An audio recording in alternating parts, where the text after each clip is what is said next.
UMengameli uCyril Ramaphosa usenxuse oNdunakulu bezifundazwe kanye neziMeya ukuthi balwenze lube yimpumelelo uhlelo lokuhlinzeka umphakathi ngezidingongqangi.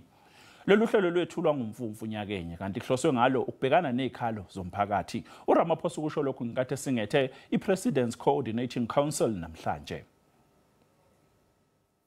Impikisho yezidingongqangi kuleli insakavukela umchilo wesidwaba. Phakathi kwayo yilona wamanzi waseQwaqwa eFree State.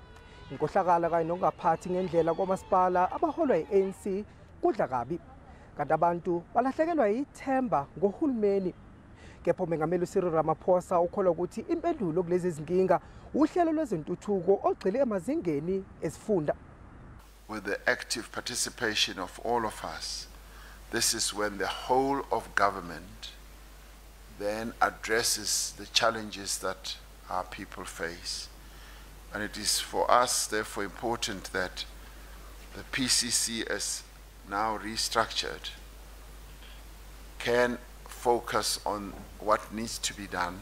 Uhlelo lokuqala lwethulwa kumasipala iOrtambo Eastern Cape eThekwini kanye nakumasipala wesifunda iWaterberg eLimpopo.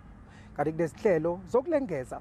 We plan to continue with the rollout until we have reached all 44 districts and all 8 metros. UMengameli uRamaphosa uthi lolu hlelo luzosiza kakhulu ekufukuleni umnotho wezwe. Local government is not just the engine room of service delivery, it is also the site for the most impactful investment.